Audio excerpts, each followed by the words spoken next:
খুব সহজ উপায়ে আমি কিন্তু আজকে খিচুড়িটা রান্না করব। খুব তাড়ার সময় থাকলে এইভাবে কিন্তু করে নেওয়া যায়। মানে দুটো রেসিপির 1 নম্বর রেসিপি হয়ে গেল। এবার দ্বিতীয়টাও দেখতে থাকো। নমস্কার, নবরান্নাঘরে তোমাদেরকে অনেক অনেক স্বাগত। আজকে যেহেতু লোকনাথ বাবার পুজো, আর সেই উপলক্ষে আমি বাড়িতে বানাচ্ছি খিচুড়ি আর বাঁধাকপির তরকারি, আর সেই রেসিপিটাই কিন্তু তোমাদের সাথে শেয়ার করছি। তো তোমরা সঙ্গে থাকো আর পুরো ভিডিওটা দেখতে থাকো। চলো রান্না করতে চলে এলাম। যেহেতু অনেকটা পরিমাণে হবে, তাই জন্য আমি কিন্তু একটা বড় জাম্বো কড়াই বসিয়ে নিয়েছি। কড়াইও গরম হয়ে গেছে, আমি দিয়ে দিচ্ছি তেল। তেল গরম হয়ে গেছে, আমি এবার 5 ফোড়ন আর শুকনো লঙ্কা ফোড়নের জন্য দিয়ে দিলাম।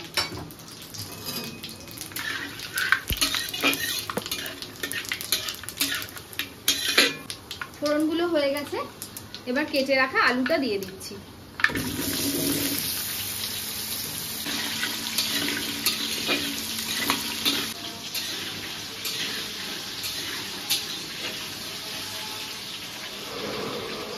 আলুটা দিয়ে দিয়েছি, এবারে দিয়ে দেবো কেটে রাখা কুমড়ো।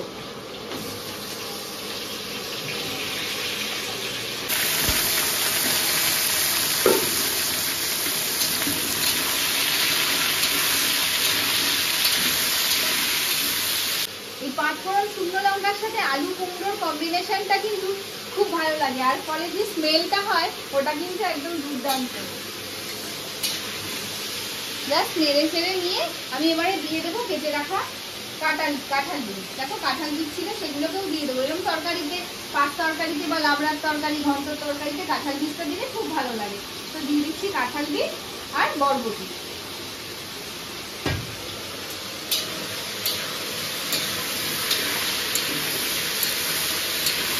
হলুদ, সবুজ, সাদা সব মিলে না ভীষণ কালারফুল লাগছে দেখতে।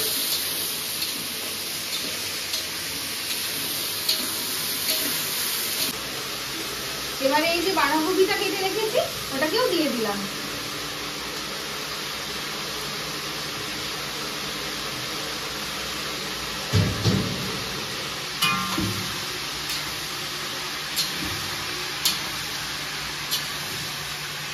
ভালো করে আগে মিশিয়ে নেব। এবারে দিয়ে দিচ্ছি নুন। নুন দিলে তাড়াতাড়ি মজেও যাবে। তারপরে দিয়ে দিচ্ছি হলুদ।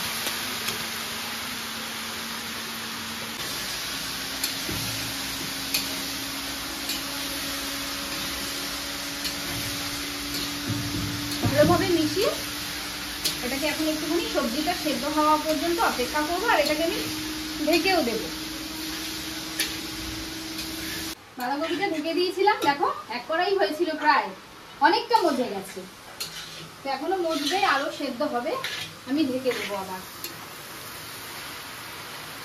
ওদিকে যতক্ষণ বাঁধাকপিটা হচ্ছে, আমি এখানে খিচুড়ির জন্য যে মুগ ডালটা লাগবে ওটাকে ভেজে নেব।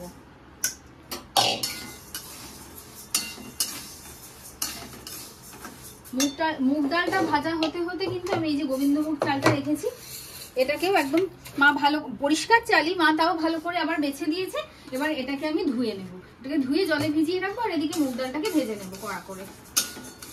চালটা ধুয়ে নিয়ে চলে এসেছি, এবার ডালটাও ভেজে নিচ্ছি ভালো করে। খুব সহজ উপায়ে আমি কিন্তু আজকে খিচুড়িটা রান্না করব।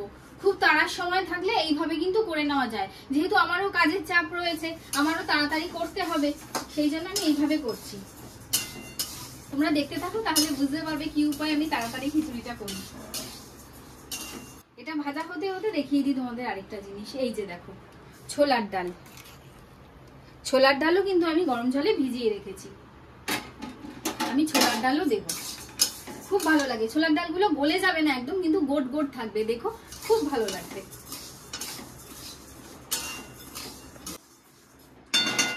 ডাল ভাজা হয়ে গেছে, এবার এই যে চালটা রেখেছি, ধুয়ে রেখেছি একবার, এবার এই ডালটাও কিন্তু এর মধ্যে দিয়ে দেবো। এবার এই দুটোকেই এবার আরেকবার ভালো মতন করে ধুয়ে নেব। আমার এখানে দেখো আলু, বাঁধাকপি, কুমড়ো যেটা ওখানে মজতে দিয়েছিলাম ওটা কিন্তু সেদ্ধ হয়ে গেছে, আমি তুলে রেখেছি। এবার ওই কড়ার মধ্যে আরেকটু তেল দিয়ে দিচ্ছি আদা বাটা।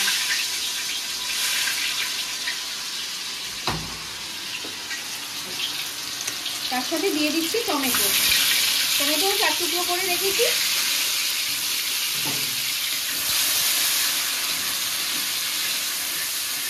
এবার দিয়ে দিচ্ছি কাঁচা লঙ্কা বাটা। এবারে গুঁড়ো মশলা দেব। দিয়ে দিচ্ছি হলুদ, খুব সামান্য নুন, যেহেতু নুন দিয়ে সেদ্ধ করেছি।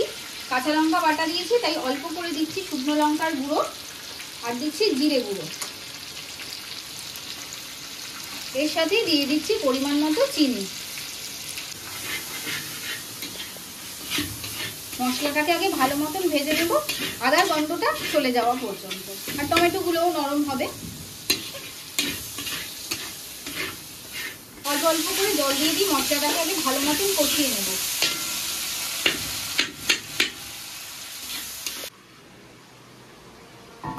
মশলা কষানো হয়ে গেছে, এবার এই বাঁধাকপিটাকে এর মধ্যে ঢেলে দেবো।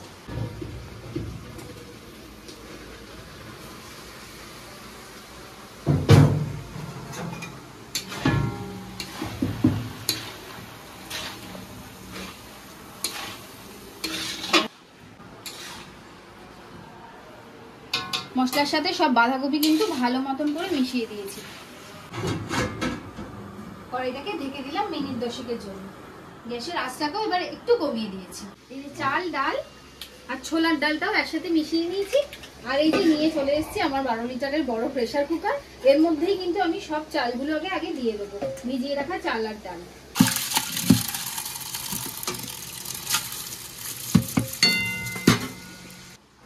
চাল দিয়ে দিয়েছি। এবারে পরিমাণ মতো নুন কিন্তু আমি এতেই দিয়ে দিচ্ছি, নুন, আর দেব হলুদ। এখানে খানিকটা দিলাম, বাকিটা তো মশলার সাথে দেব। এবারে দিয়ে দেবো জল।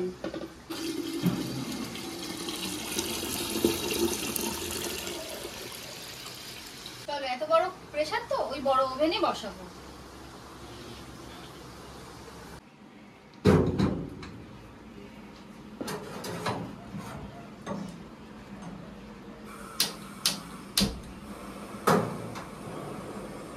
জেলে দিয়েছি। এবার এটাতে 2টো সিটি ওঠা অবধি পর্যন্ত অপেক্ষা করব।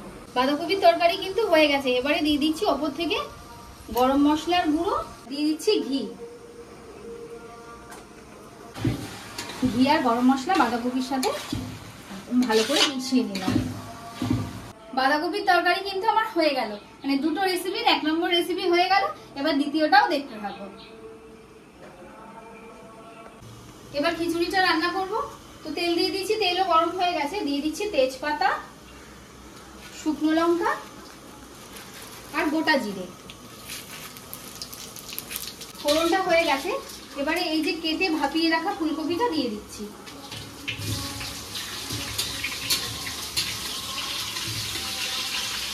ফুলকপিটা একটু ভাজা ভাজা করে নেব।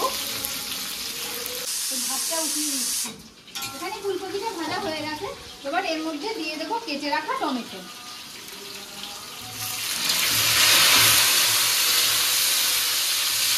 টমেটোটা একটু নরম হয়ে গেছে। এবারে দিয়ে দিচ্ছি আদা বাটা,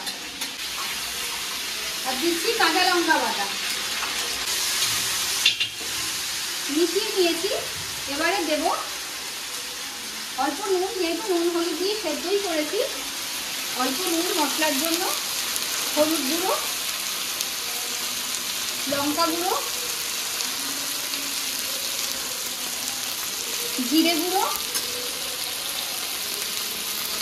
আর দিচ্ছি গরম মশলা গুঁড়ো।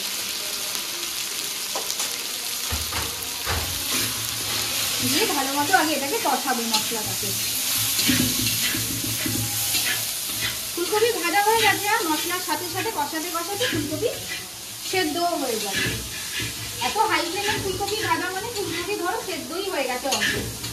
মশলা ভাজা ভাজা হয়ে গেছে। এবারে জল দিয়ে দিচ্ছি। প্রথমে অল্প জল দিয়েই কষাবো, তারপরে আবার জল দেবো। এবারে বাকি জলটাও দিয়ে দিচ্ছি।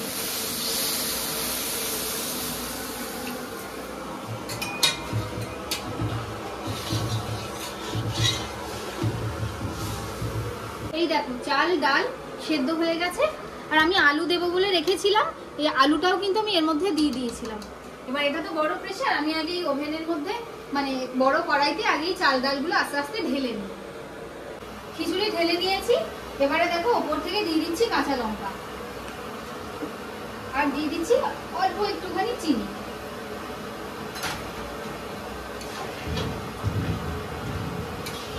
একটু পাতলাই রেখেছি কারণ তোমরা সবাই জানো খিচুড়ি বসে যাবে, ওটা ফুটবে, এটা তারপর তো থাকবে, এটা বসে যাবে।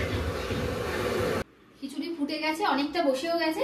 এবারে ওপর থেকে দিয়ে দিচ্ছি গরম মশলা গুঁড়ো, আর যেটা ছাড়া খিচুড়ি অসম্পূর্ণ সেটা তো দিতেই হবে, অনেকটা পরিমাণ ঘি মিশিয়ে দিয়েছি ভালো করে, গ্যাসও অফ করে দিয়েছি। তো আজকে লোকনাথ বাবার পুজোর জন্য তৈরি করা আমার খিচুড়ি আর বাঁধাকপির তরকারি রেসিপি কমপ্লিট। তো তোমাদের কিরকম লাগলো দুটো রেসিপি সেটা আমাকে অবশ্যই কমেন্টে জানাবে, ভালো লাগলে একটা লাইক শেয়ার করে দেবে। আর যারা চ্যানেলটাকে এখনো সাবস্ক্রাইব করোনি অবশ্যই সাবস্ক্রাইব করে দিয়ে আমার পাশে থাকবে। দেখা হচ্ছে পরে আরেকটা নতুন রেসিপির সাথে। তো ভালো থেকো, সুস্থ থেকো, টাটা।